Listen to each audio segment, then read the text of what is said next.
ছোট্ট এই ম্যানগ্রোভ গাছটিকে এই মুহূর্তে দেখলে মনে হবে একটি চারা গাছ কোনোভাবেই মাথা তুলে দাঁড়ানোর চেষ্টা করছে, কিন্তু একসময় এই চারা গাছটি বিশাল আকৃতি ধারণ করবে এবং চারিদিকে এর শিকড় এ গাছের ডালপালা ছড়িয়ে দেবে। সাধারণত এই গাছগুলি একমাত্র আন্দামান দ্বীপপুঞ্জ এবং সুন্দরবন এলাকাতেই হয়তো লক্ষ্য করা যায়, এবং এমন সুন্দর মনোরম ভাবে সমুদ্রের কিনারে দিনের পর দিন বছরের পর বছর দাঁড়িয়ে থাকে। শত ঝড় ঝঞ্ঝাট, সাগরের উত্তাল তরঙ্গ কোনো কিছুই যেন এদের কোনো অসুবিধার মধ্যে ফেলতে পারে না, কোনোভাবেই যেন এদের উৎপাটিত করতে পারে না। তারাও বালির মধ্যে তাদের শিকড়কে শক্তভাবে পতিত করে এমনভাবে দণ্ডায়মান হয়ে আছে যে শত ঝঞ্ঝাট, শত বিপদ থাকা সত্ত্বেও এই গাছগুলি এককভাবে দিনের পর দিন এ স্থানেই দাঁড়িয়ে আছে। এই গাছগুলি সাগর তটের সৌন্দর্যকে যেমন বাড়িয়ে তুলেছে, ঠিক তেমনি সাগর তটকে যেন আরো মজবুত করে রেখেছে।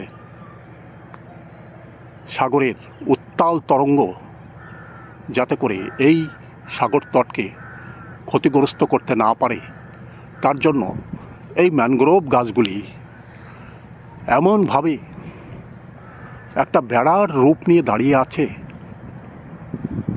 বা একটা দেওয়াল রূপে দাঁড়িয়ে আছে, যে কোনো প্রকারই এই গাছগুলি কোনো অসুবিধা, কোনো ক্ষতির সম্মুখীন হতেই পারছে না। সাগর তরঙ্গের উত্তাল ঢেউ যখন এই ম্যানগ্রোভের শিকড়ের উপরে আছড়ে পড়ে, তারাও যেন সাগর তরঙ্গকে স্বাগত জানিয়ে যায় প্রতি মুহূর্তে। এবং এই শিকড়গুলি তাদেরকে যেন দুহাত তুলে আহ্বান জানিয়ে যায় যে গঙ্গা দেবী বা সাগর রাজ, তোমরা প্রতি মুহূর্তে আমাদের কাছে এসে আমাদের সঙ্গে সাক্ষাৎ করে যাও। এই মুহূর্তে সমুদ্র বহুদূর সরে গেছে। জোয়ারের সময় এই সাগর এই গাছপালা ছাড়িয়ে কিনার পর্যন্ত পৌঁছে যাবে। এই মুহূর্তে বহুদূর পর্যন্ত সে দূরে সরে গেছে এবং গাছের শিকড়গুলি এই মুহূর্তে চোখের সামনে প্রকটিত হয়ে উঠেছে এবং এমন সুন্দরভাবে সাজানো আছে। একের পর এক গাছের শিকড়গুলো বালির মধ্যে পতিত হয়ে যেমনভাবে দাঁড়িয়ে আছে, মনে হবে যে কোনো এক শিল্পী এই গাছগুলিকে নিজের হাতে তৈরি করে এখানেই পতিত করে গেছে এবং দিনের পর দিন তারা এখানে অবলীলায় দাঁড়িয়ে আছে। সাগর তটের আশেপাশেই দেখা যায় নানা আকারের রিসোর্ট, যেখানে প্রতিদিন হাজার হাজার পর্যটক বহুদূর প্রান্ত থেকে এসে এখানে তাদের আনন্দময় সময় অতিবাহিত করে যায় এবং এমন সুরম্য পরিবেশ যেখানে তারা খালি এক মুহূর্ত নয়, শত মুহূর্ত তারা যেন এখানে, লক্ষ মুহূর্ত যেন তারা এখানে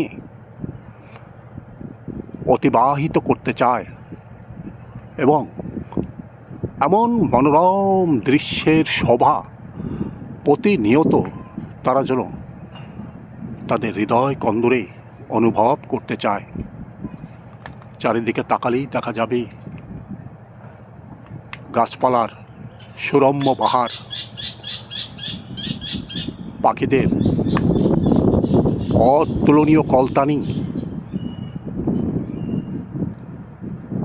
ম্যানগ্রোভ গাছের অতুলনীয় দৃশ্য, সব মিলেমিশে এখানে একাকার হয়ে গেছে। তার মধ্যে যে সমস্ত পাথর এতক্ষণ সাগর তটের কিনারে আমরা দেখতে পাচ্ছি, কিছুক্ষণ আগেও সাগরের উত্তাল তরঙ্গের নিচে তারা ডুবেছিল। এই মুহূর্তে সমস্ত পাথরগুলি মাথা উঁচু করে দৃষ্টিগোচর হয়ে এমন সুরম্য পরিবেশ এখানে তৈরি করে রেখেছে যেন মনে হবে যে এ কোনো পৃথিবী নয়, মনে হবে এ যেন অন্য কোনো গ্রহে আমরা পৌঁছে গেছি, যেখানে এমন অতুলনীয় দৃশ্যের ভাণ্ডার পড়ে আছে। কিন্তু না, এ তো পৃথিবী, আমাদের বাসস্থান।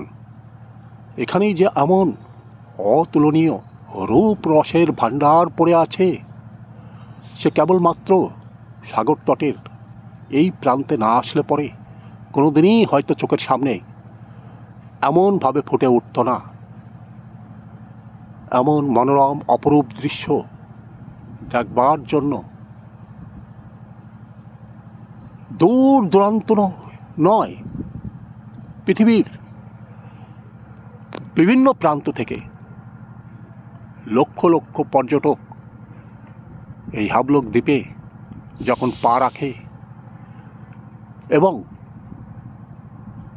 তারা এই অপরূপ দৃশ্যকে ক্যামেরা বন্দি করার জন্য এবং দু চোখ ভরে দেখার জন্য সাগর তটের এই প্রান্তে ছুটে আসে এবং তারা কেবলই ঘন্টার পর ঘন্টা দাঁড়িয়ে এই দৃশ্যকে দেখেই চলে যে এই দৃশ্য এমন অপরূপ সৌন্দর্যের ভাণ্ডার। তারা পৃথিবীর একমাত্র এই প্রান্তর বা এ স্থানে না আসলে পরেই বোধহয় তারা কোনোদিন এমন উপলখণ্ডগুলোকে দেখতেই পেত না। বহুদূর পর্যন্ত জল, সমুদ্রের জল সরে যাবার পর এমন বিরল দৃশ্য যখন চোখের সামনে ফুটে ওঠে, দেখা যায় দূরে গাছপালা, ঝাউ গাছ মাথা তুলে আকাশের দিকে তাকিয়ে আছে এবং আকাশ তার অপরূপ সৌন্দর্যকে যেন উদারভাবে ছাড়িয়ে দিয়েছে। এমনভাবে আকাশ তার সৌন্দর্যকে ছড়িয়ে দিয়েছে যে পৃথিবীর এই সৌন্দর্য এবং আকাশের ওই সৌন্দর্য দুয়ে মিলে যেন একাকার হয়ে গেছে। এমন সুরভিত বাতাস, এমন চমৎকার পরিবেশ যেখানে পর্যটকরা শত ঘন্টা অতিবাহিত করবার পরেও মনে হয় না, আরও কিছুক্ষণ এই স্থান পরিদর্শন করে যায়। কারণ কি, এই স্বর্গীয় আনন্দ সে তার নিজের বাসস্থানে গেলে কোনোদিনই সে ফিরে পাবে না, যা কিনা পড়ে আছে সাগর তটের এই প্রাঙ্গণে। এর মধ্যেই চারিদিকে দেখা যাবে কতই না রং বেরঙের বিচিত্র জীব, যেগুলি এদিক থেকে ওদিকে ছোটাছুটি করছে। কেউ স্বাগত জানাবার জন্য ছুটে ছুটে আসছে, কেউ বা প্রাণ ভয়ে ছুটে পালাচ্ছে পাথরের নিচে, কেউ বা মাথা তুলে এদিক থেকে ওদিকে দ্রুত বেগে পলায়ন করছে।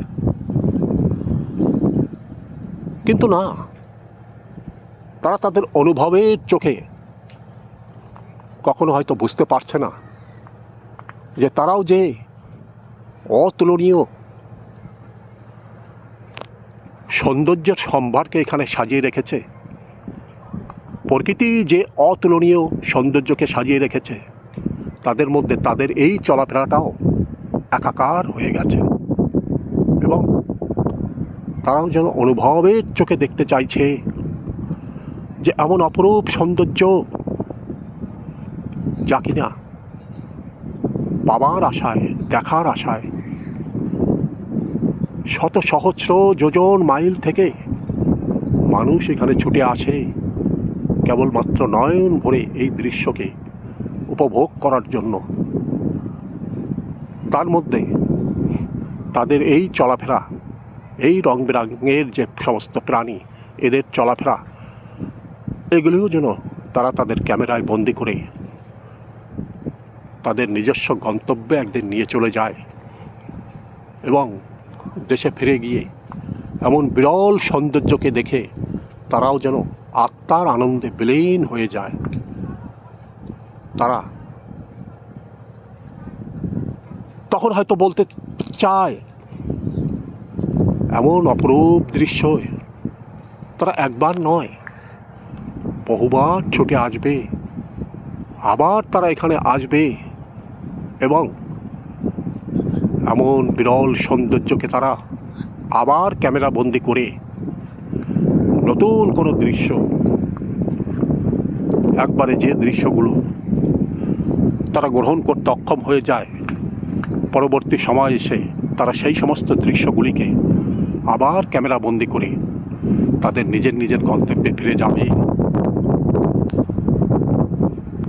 মানুষ ভ্রমণ পিপাসু, অদেখাকে দেখার যে আগ্রহ যে কোনো মানুষের হৃদয় কন্দরে বারবার ফুটে ওঠে।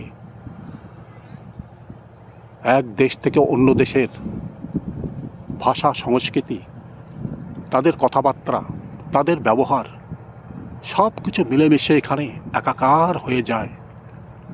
তারা অনুভবের চোখে দেখতে চায় যে এখানে এই সৌন্দর্যের মাঝে পড়ে আছে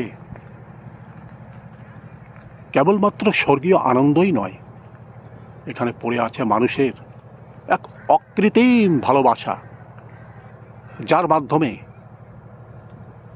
লক্ষ লক্ষ পর্যটক এখানে একবার নয় বারবার ছুটে আসতে চায় এবং আত্মার আনন্দে বিলীন হয়ে যেতে চায়। প্রিয় দর্শক মণ্ডলী, যদি এই ভিডিও আপনার ভালো লাগে, দয়া করে একটা লাইক, শেয়ার এবং কমেন্টস করবেন এবং সাবস্ক্রাইব করবেন এবং আপনার মতামত কমেন্টসে লিখে পাঠাবেন। ভিডিওর শেষে সমস্ত দর্শক মণ্ডলীকে নমস্কার এবং ধন্যবাদ।